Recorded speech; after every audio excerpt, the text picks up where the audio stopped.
All right, Dollar-A-Day daily fantasy special for week 3 here. Dan, as always, let's start top to bottom. We're going to work with the quarterbacks here. I'm usually a guy that these first 2 weeks, I thought the 425, the 4 o'clock games had some high scoring games. I think the 1 o'clock games are what I'm targeting here, but where are you starting with that quarterback? Yeah, it's I'm right there with you. Both my quarterbacks the first 2 weeks were in the later games, and it seems like that wasn't the option. So maybe we switch it up a little bit this week. I like some of the more expensive quarterbacks. I love Jalen Hurts is probably my go-to guy this week. Love the matchup against Washington. He seems to be really thriving with his new receiver AJ Brown. Dallas Goedert seems to be, coming around to be a top option for him. We haven't even really got to see a whole lot of Devontae Smith yet. So I think this can be a huge offensive game for them. So I love me some Jalen Hurts. If you're willing to pay a little bit more up, also love Josh Allen too. You saw what Lamar Jackson did to this Miami defense last week. Josh Allen is likely to win the MVP this year. I'm probably going to take him every week just because he is Josh Allen and he has that ceiling of, possibly getting 30, 40 points any given week. Pair him up with, any receiver on that Bills and, you can have a great basis for your DFS lineup. If you want to, save some money, not too much money, but a little bit of money. I love Stafford, and we said it before in our other episode this week. Kirk Cousins has a great matchup this week with the Lions. Could be a huge bounce back week for them, for him. And those are probably my quarterbacks I'm building around. I'm not going to go too crazy with the Joe Flacco's and the cheaper quarterbacks this week. What about you, Shawnee? It's funny because, one, Jalen Hurts, yeah. And when you look at him last week, too, after A.J. Brown dominated, like, this past Monday night, there was, I think A.J. Brown and Quez Watkins were each a yard away, and Jalen Hurts is going to have, like, 4 70-yard receivers out there. So he's starting to spread the ball around more. So he's one I like. You're here on the podcast we just did.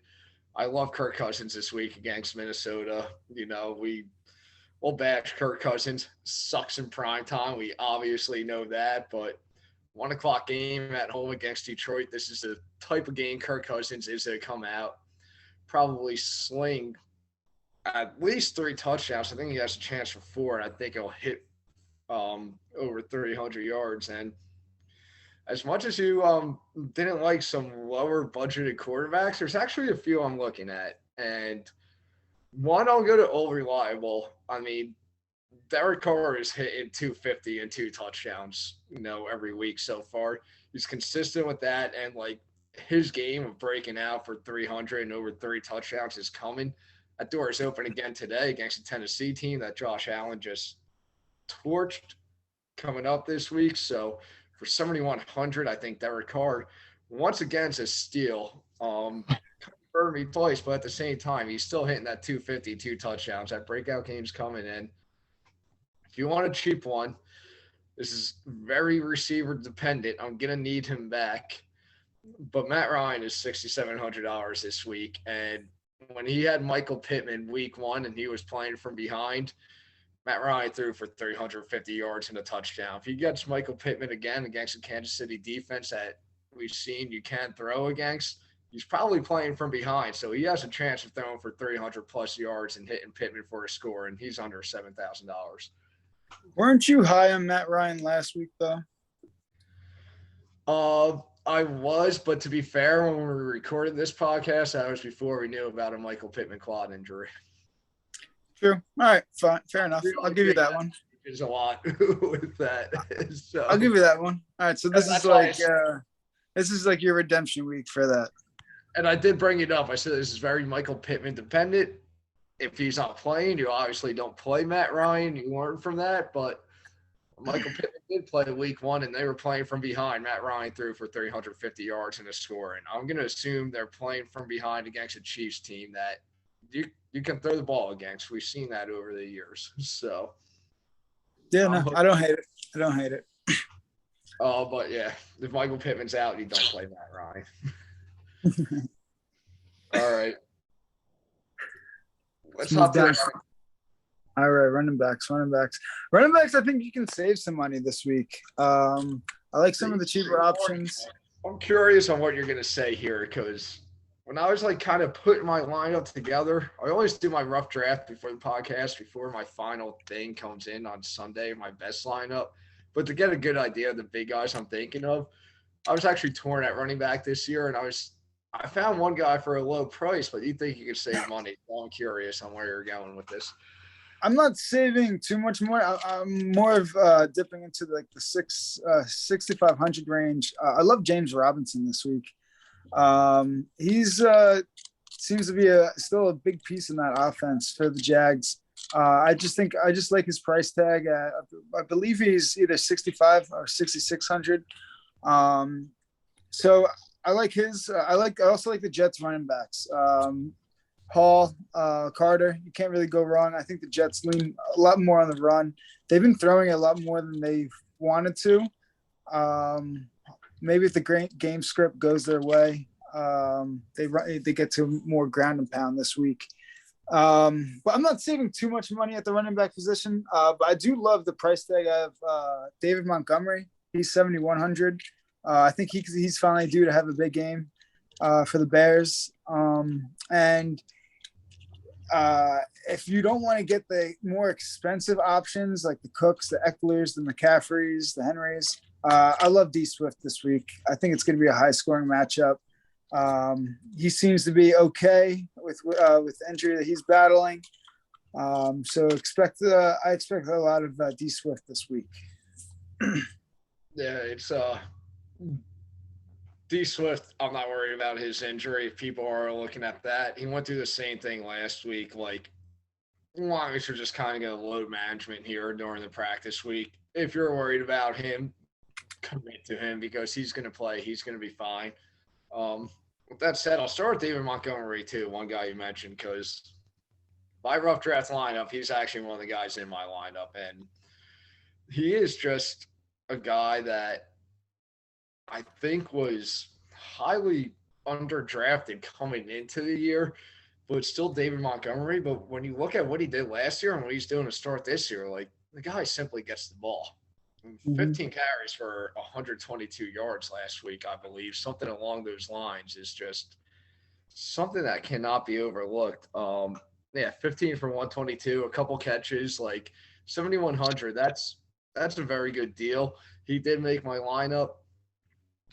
One cheap guy I'm talking here is I'm taking Dameon Pierce from Houston at under 6,000 at 5,800. That was really the only cheap running back I found that I like to play this week. And you saw the Packers running backs, Aaron Jones, AJ Dillon, kind of just have a field day against the Chicago's rush defense here, which seems to be a problem for Chicago. And Dameon Pierce, a rookie, he's going to get a majority of the carries there in Houston. He's starting to turn to a guy. So for 5,800, I think he has a chance to, hit 70, 75 yards, if not more, in the door for him to score. I think it's as open as it's ever been. And a money guy that you're not going to love, but the guy I'm spending my most money on, I think I did this last week and it might have backfired. I don't know. But I still like my man, Joe Mixon. We mentioned the other podcast, I balled it up. Joe Burrow's getting sacked left and right. And while I think maybe they can buy a little more time, one way to avoid getting sacked is to get Joe Mixon the ball. Nick Chubb just ran for 3 touchdowns against the Jets defense last week. So, no, Mixon is probably not going to run for 3, but I think the door is open for him there to get one. And I think he's worth an outside shot at getting 2 and a chance at, 80, 85 on the ground with that. If he scores twice, I love that at 8,200 right there. That's my big money guy. Solid.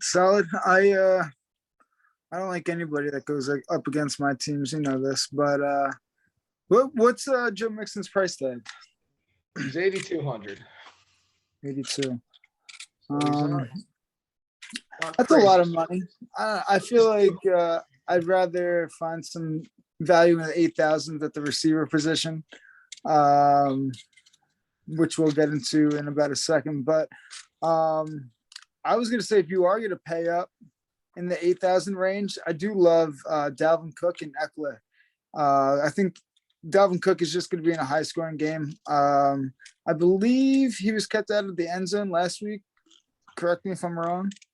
Dalvin Cook, he was. Yeah, he was. Right. So I always figure when that happens, they're almost due to to score a touchdown. So I kind of use that strategy. So I like Dalvin Cook, and I love Eckler, especially if Herbert is going to be a little banged up.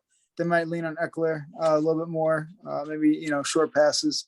I feel like Eckler is yet to have his big breakout game, so I can see that this week. It's crazy about Eckler because I actually like Eckler a lot this week too. I think his price is a touch too high, but I'm a big Eckler he's up guy. there. I'm not gonna let that phase me, and people are starting to get worried about Eckler and his usage. Bottom line is he's had 14 carries in each of his first 2 games, and he caught 9 passes last week. People are worried about his usage. He caught 9 passes last week. I don't think that can be overlooked.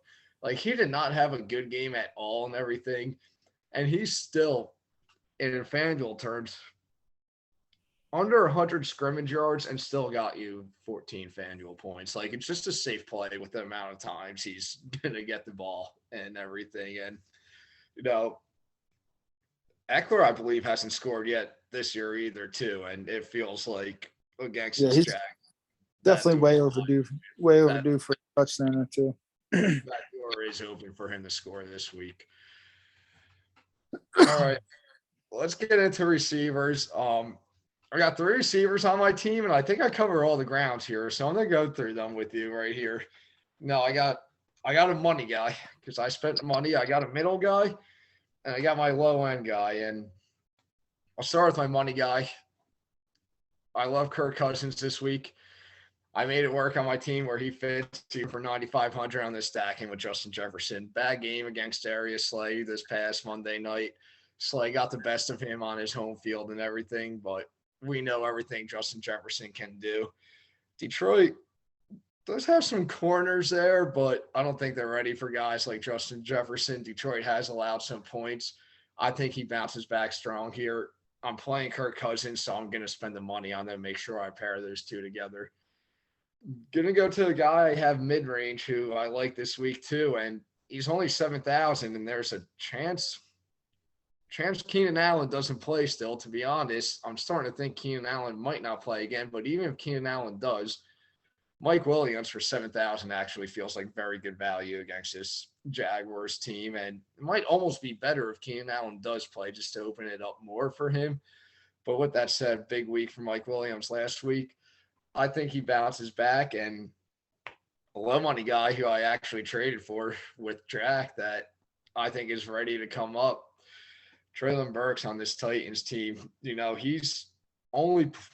35% of the snaps in week 1, 45% of the snaps in week 2, and this guy is still somehow top 2 or 3 in targets on this team, and his usage and snaps on the field are only to go up. Has a favorable matchup against this Raiders team coming up. The Titans offense is brutal. They need to mix something up. He was their leading receiver last week, I believe, if not close enough to it. You traded A.J. Brown because you were drafting this guy. You might as well get him out there and see what he could do because he looks like he can be every bit of A.J. Brown, which is what you were trying to replace. And a week in a matchup like this is where you get him going for less than 6,000 at 5,900. I love taking the shot on him this week. Yeah, no, I can't argue with that one. I was literally just telling a friend earlier today. He texted me asking what I thought about Robert Woods, and I said honestly, I don't see him as a wide receiver 1 on that team. I think Treylon Burks is gonna be the go-to guy eventually. I said if you're looking to trade him or start him, I'm like look otherwise. And I added that I didn't really trust any receiver in that offense. But for the right price tag, I do like Treylon Burks. I because I saved money at some other positions. I had a lot of money to play around with the wide receiver position. I do love all the top guns. I do love this week. You got to love Justin Jefferson. Pretty much any quarterback you're taking, you got to stack with their big receivers. So with Stafford, I'm stacking them with Cup. Cousins with JJ, Adams and Carr. Diggs and Allen. Those are just the obvious ones. But if you look a little bit further down the list, if I'm taking Jalen Hurts, obviously I'm taking AJ Brown. 8,000, I feel like is the perfect price tag for him. Actually, I feel like it's a little bit of a discount, to be honest. Coming off of a big game and a potential big game this week against the Commanders. And I'm a big Sun God this year. I think everybody is. I think everybody has officially jumped on the Sun God train. I was lucky enough to play him last week. I'm going to continue to play him. He hasn't broken $8,000 yet either, so I like his price tag. And then if you want to drop down a little bit further down the list, I feel like there's a lot of value around the 55 to 6,000 price range. Down around 55, you have like your Elijah Moores. I was saying before, you can't really go wrong with any receiver in the Jets offense coming up. Elijah Moore actually has been probably the third most productive receiver on the Jets this year. So I feel like he's due for a big game. He was our go-to guy last year. I don't know how much of connection he'll have with Joe Flacco. But if you're not going to play him this week, look to play him in the next couple of weeks when Zach Wilson gets back. Right above him, there's a bunch of receivers right around 6,000 that I like. You can take two of these guys and really build a fat lineup around them. I'll just name off a few. You got Alan Lazard, Adam Thielen, Allen Robinson, Doxson, Devonta Smith. They're all $6,000 on the dot. You can mess around with those guys. If you have Cousins, if you have Stafford, you can throw in some wide receiver twos with them if you don't want to pay up for the big guys. And two other guys that I threw in some lineups were Juju and Garrett Wilson at 6,100. I think they have great value too. There's a lot of receivers right around that price range that you can really honestly, you can take three of those guys and still, and if you want to pay up for running backs or go that route. I have a lot of lineups in this week. There's a lot of different guys I like that I was playing around with. Yeah. I definitely got to mix it up. But Alan Lazard is one guy that I feel like people aren't going to play, until he has that big game, which I think, can be any week. So I'm just going to keep playing him until he goes off. I think even for $100 more than some of those guys at 6,200. I mean, Drake London's sitting right there, and I know he's a rookie, but talking about a guy that's hit at least 70 yards every game, 8 catches, 86 yards for a touchdown last week against the Rams. Playing the Seahawks defense, I think he's cheap there. There is one guy I meant to bring up. I think he might have said something about him, especially when it comes to pairing your top quarterbacks with their receivers, but Stephon Diggs for 8,300 against a Miami team that just allowed 30 like that. That actually, I was shocked to see his price tag. I think he should be up there to borderline 9,000s with the Cooper Kupp and Justin Jefferson. So absolutely, Diggs for 8,300 is, I think that's a steal. Probably the last time you get him for under 85 all season. That's something I'm looking at too. Yeah, then actually, he was actually the first receiver that jumped up at me, and was the reason why I paid up extra to get Josh Allen at the QB position. I love that stack. I'll play that stack every week for this whole season. I don't care how chalky it is. When they're putting up the stats that they are, you want those guys in your lineup, and you can find the the value of the lesser owned guys in other places. But sorry, I'm trying to read while doing this, and it's It's a fat slate. I love the slate this week. It is. There's a lot of lineups that could be made, but we'll let the tight ends real quick. And then probably Canada after that because our boys are kicking off in a minute or so. But That's I'll right. let you go. I'll let you That's go. right. What tight ends you looking at? Tight ends, I definitely usually keep it cheap for the most part. If I ever am going to take a Kelsey, I'll usually take Kelsey in my flex. But this week, I'm sticking with Dallas Goedert. Sticking with Dallas Goedert in the Eagles offense. I'm heavy on Hurts this week. Goddard had a great week last week. I think he only just looks to improve. He's at 5,500. I think that's a great price tag for him. If you're looking to save even more money, I mentioned it early in the show, Irv Smith Jr. That's going to be a shootout game. I think the Vikings get right. He can, he had a big game on Monday night. He was actually one of the few people on the Vikings that had a good game. So I think he gets right. And right around that same range, if just because I'm playing a little bit of Matt Stafford, I'm going to throw some Tyler Higbee in a few lineups as well. Yeah, I don't hate that. There's one guy I drafted in my league this year, and I already love him. And I believe he's tight end 5 through the first 2 weeks. I played him last week in my FanDuel, had a nice game. I'm going to take it for the same price. But if you want to keep Zach Ertz at 5,200, especially during this D-Hop suspension, I know it's not the most ideal matchup against the Rams, but I'm going to take that every time. Like I said, I believe he's tight end 5 right now in terms of fantasy rankings. Not the best week 1, but he did get in the end zone for you. And then last week, 8 catches, 75 yards. Like, he's getting the ball, he's getting his looks. So Zach Ertz at 5,200. That's my guy to start. Want to go up Monday?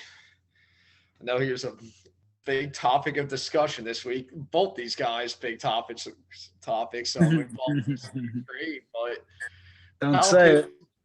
has his chance to break out this week at 5,600. If he does break out, you won't see him below 6,000 again this season because he's the type of player in one breakout game. And I don't think they put him below that. And then Gerard Everett, 5,800 against the Chargers. He's tight end 3 or 4 right now in fantasy leagues. And as long as Justin Herbert's playing, doors open for Everett to get open and keep making plays. You look at Everett's game log, 6 catches, 71 yards, and then 3 for 54 in his score. Like, he's getting a job done. And against the Jaguars, all these guys are less than 6,000. I'm with you. I like to stay cheap on tight end.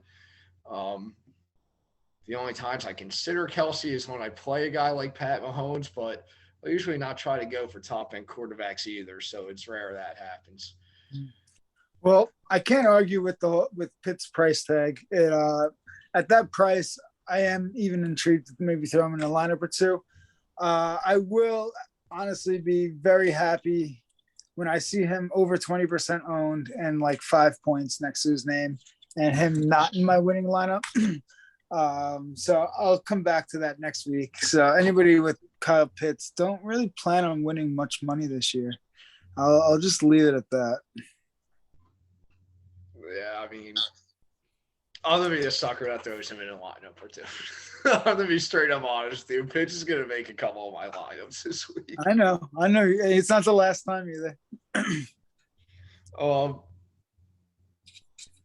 If he burns me this week, I won't be fully concerned. But here's the thing. I'm not concerned at all right now. If he burns me this week, I'll start getting slightly concerned. I'll say that much. I'm not concerned because I don't plan on taking him in DFS and I don't own him anywhere. So how can I be concerned? Well, I don't own him in any league, so I don't got to worry about that. But I'm talking for the people that do own him. I never drafted tight end really enough to own Kyle Pitts in my life. I've never owned Travis Kelce. I owned Darren Waller last year because I traded for him at the right time towards the back end of his injury. And I had a team last year that was so shit and traded for all the right pieces, but I had such a bad start. It was too little, too late to do anything. Being a Kelce owner is nice. It's nice not having to worry about the tight end position like at all. You got to worry about it 1 week on his bye, and that's it. It's very nice. To be honest, I drafted Ertz this year, and from what he's shown me through 2 starts, it's like the first time ever I think I actually hit my tight end in the draft. I drafted Goddard I got him pretty late, not late, but like at a decent round, and I've been happy with Goddard's production for where I got him to. I think he should be too. And, if it wasn't Ertz, Goddard was next on my list and everything. I had those 2 guys right there, but I knew I wanted Ertz. Hoping this keeps up. I think I got him pretty well. My biggest worry is when D-Hop comes back, but bottom line is, honestly, ever since Ertz went to Arizona, he's been pretty good. So I feel good at that spot right there. And I think it's legitimate that both those guys, especially the way Jalen Hurts is playing in Philly, that both Goddard and Ertz could finish as tight ends this year. Yeah, I can see that for sure. For sure. All right. All right. Awesome, Shawnee. Well, let's win some money this week, and good luck to you. I've been hot gambling. I need my fantasy to pick up, but let's go, Mountaineers. Let's go, Mountaineers, for sure.